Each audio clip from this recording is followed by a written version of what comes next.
नमस्कार दोस्तों, मैं आज ऐसी 5 बुक्स लेके आई हूँ जिनको पढ़ के हम अपनी ज़िंदगी में आने वाले उतार-चढ़ाव में भी खुश रह सकते हैं। जैसे बहुत बार ऐसा टाइम आता है कि हम सोचते हैं कि यार ज़िंदगी अब ख़त्म ही हो गई है, मतलब निराशा हमें चारों तरफ से घेर लेती है। इन 5 बुक से हमें यही सीखने को मिलता है कि उन निराशा भरे दिनों में भी हम कैसे खुश रह सकते हैं। कई बार क्या होता है, हमारी ज़िंदगी आम फ्लो में चल रही होती है और तब भी हम कुछ निराश से, हताश से, होपलेस से रहने लग जाते हैं। ज़िंदगी जीने का कुछ मज़ा ही नहीं ले पाते। 24 घंटे अपना फ़ोन चलाते रहते हैं, लैपटॉप चलाते रहते हैं या अपना टाइम वेस्ट करते हैं।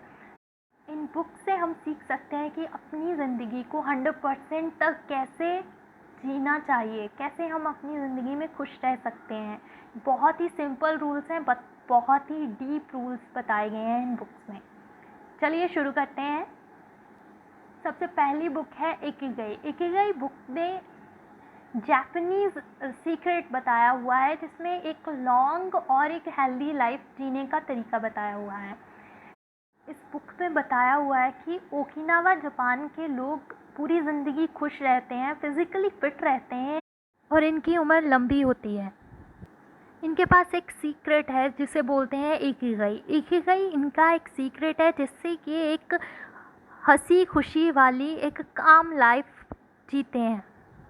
इस बुक में बताया गया है कि वहाँ के लोग जो है वो मीट और मांस ऐसी वाली चीज़ें बहुत ही कम कंज्यूम करते हैं और शराब का सेवन तो बहुत ही कम करते हैं।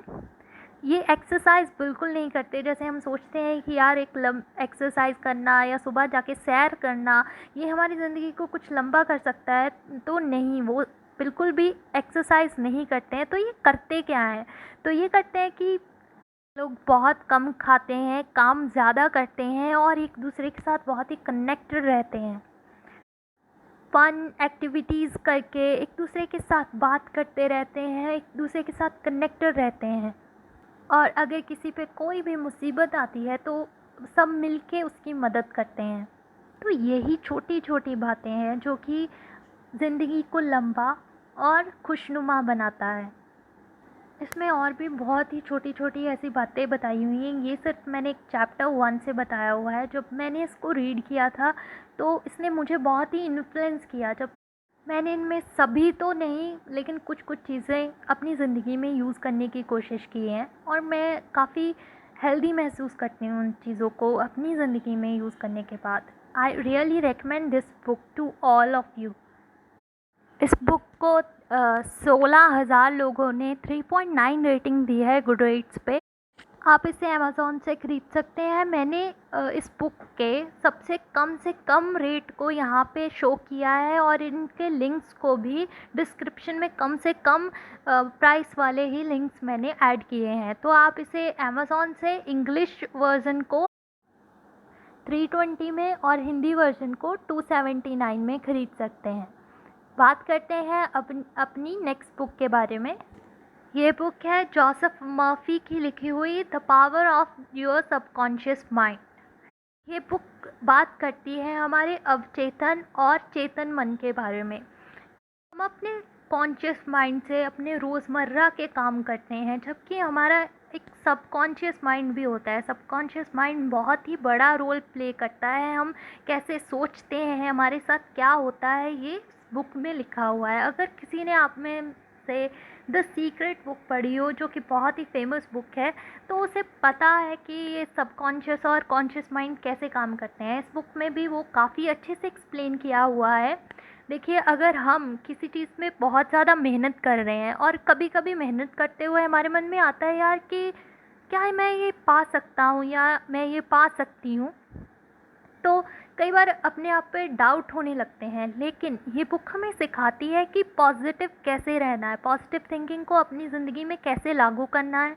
और जब हम पॉजिटिव सोचते हैं तो हमारे साथ पॉजिटिव ही होने लगता है। ऐसा क्यों होता है? देखो, अगर हम पॉजिटिव सोचते हैं तो हम हर एक नेगेटिव चीज़ को भी पॉजिटिव वे में ही सोचना शुरू कर देते हैं, तो ज़िंदगी अपने आप ही बदलना शुरू हो जाती है। ऐसे लगता है कि सब कुछ ही पॉजिटिव हो रहा है। ये बुक हमें सिखाती है कि कैसे 99% नेगेटिविटी में भी 1% होप हमें हमारे गोल तक पहुंचा सकती है। तो इस बुक की जो रेटिंग गुडरीड्स पे है वो 4.1 है। 52,000 लोगों ने इसे रेट किया हुआ है। आप इसे अमेज़ॉन से इंग्लिश वर्ज़न जो है 88 और हिंदी वर्ज़न 99 में ख़रीद सकते हैं। देखिए, सबसे अच्छी बात ये रहती है जब आप कोई बुक 100 रुपीज़ तक ख़रीद सकते हैं, तो ये बुक द परफेक्ट बुक है अगर आप प्राइस की बात करें। लेकिन इसकी वैल्यू बहुत ही ज़्यादा है, इसमें बहुत ही कुछ सीखने को मिलता है। तो इसका लिंक भी डिस्क्रिप्शन में दिया हुआ गया है। अब बात करते हैं अपनी नेक्स्ट बुक के बारे में। ये बुक लिखी है डेल कार्नेगी की how to stop worrying and start living.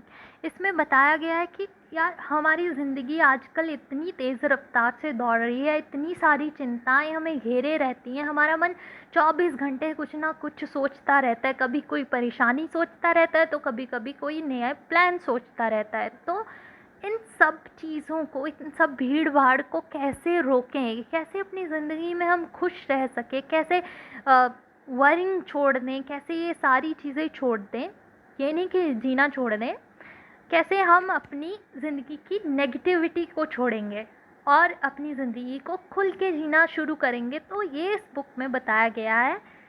तो आप इस बुक को अमेज़ॉन से इंग्लिश वर्ज़न 95 रुपीज़ में ख़रीद सकते हैं और हिंदी वर्ज़न 100 में ख़रीद सकते हैं। इसकी गुडरीड्स पे 4.1 रेटिंग है। इसे 86,000 लोगों ने रेट किया हुआ है। हमारी अगली बुक है रॉबिन शर्मा की लिखी हुई द 5 AM क्लब।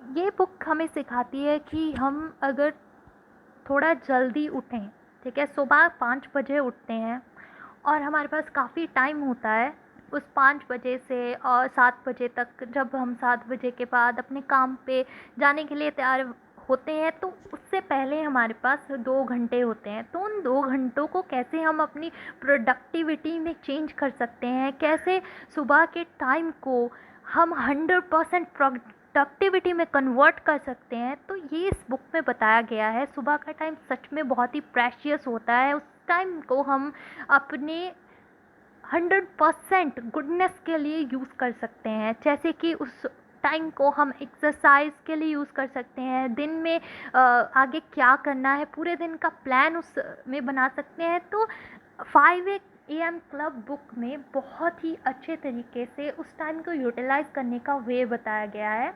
और 5 बजे, पहली बात तो 5 बजे उठना कैसे है वो बताया गया है कि 5 बजे उठने की आदत कैसे डालनी है। तो इस बुक को गुडरीड्स पे 3.8 रेटिंग मिली हुई है और 31,000 लोगों ने इसे रेट किया है। आप इसे अमेज़ॉन पे इंग्लिश वर्ज़न 235 में और हिंदी वर्ज़न 174 में ख़रीद सकते हैं। बात करते हैं अपनी नेक्स्ट बुक के बारे में, द बुक ऑफ इचिगो इची। ये बुक बहुत ही छोटी सी बुक है, लेकिन इतनी प्यारी बुक है कि मतलब क्या ही बताऊँ। जब मैंने इस बुक को पढ़ा था ना, तो इसमें मुझे लगा यार, बातें बहुत ही सिंपल बताई हुई थी, बिल्कुल वैसी ही जैसे हमारी नॉर्मल ज़िंदगी में हमें पता ही है वैसे इन जनरल। लेकिन जैसे उसने बताया था, उसके इम्पोर्टेंस को तब हम समझ सकते हैं। जैसे जो वक्त अभी चल रहा है वो फिर कभी नहीं आएगा, कुछ ऐसा बताने की कोशिश की है। तो उस वक्त में हमें प्रेजेंट में रहना सीखना चाहिए। जैसे कि अभी हम बैठे हैं यहाँ पे, तो हम सोचते हैं यार फ्यूचर में हम क्या कर रहे होंगे, कैसे होगा, ये कैसे होगा, वो कैसे होगा। या कभी कभी हमें पास्ट की चीज़ें आके परेशान करने लगती हैं कि पास्ट में मैंने ये गलती कर दी थी, मुझसे ये हो गया था। तो ये सारी चीज़ें कैसे इसको स्टॉप कर सकते हैं, क्योंकि इन दोनों चीज़ों का हमें कोई फ़ायदा नहीं है। जबकि हम प्रेजेंट में बैठे हैं, हमें उस प्रेजेंट के टाइम को यूटिलाइज़ करना चाहिए। ये इस बुक में बहुत ही अच्छे तरीके से एक्सप्लेन किया गया है कि जो टाइम अभी हमारे पास है वो अभी ही है। इसलिए हमें शांत होके हमारे आसपास जो हो रहा है उसको ऑब्ज़र्व करना चाहिए, थोड़ा उसको महसूस करना चाहिए, क्योंकि ये मोमेंट फिर कभी नहीं आने वाली है। बुक की रेटिंग गुडरीड्स पे 3.9 है। 2000 लोगों ने इसे रेट किया हुआ है। अमेज़ॉन पे आप इसे 337 में इसका हार्ड कवर खरीद सकते हैं। और पेपर बैक आप हिंदी में 148 में ले सकते हैं। तो इन सभी बुक्स के लिंक्स जो हैं वो डिस्क्रिप्शन में दिए गए हैं, और वो लिंक्स मैंने काफ़ी रिसर्च के बाद सबसे कम प्राइस वाले लिंक्स ही यहाँ पे ऐड किए हुए हैं, और सबसे कम प्राइस यहाँ पे लिखा हुआ है। होप सो आपको ये बहुत ही अच्छी लगेंगी, आप ज़रूर इन्हें ट्राई कीजिएगा, ये बहुत ही अच्छी बुक्स हैं। इसी के साथ आज की ये वीडियो यहीं पे ख़त्म हो जाती है। Thank you.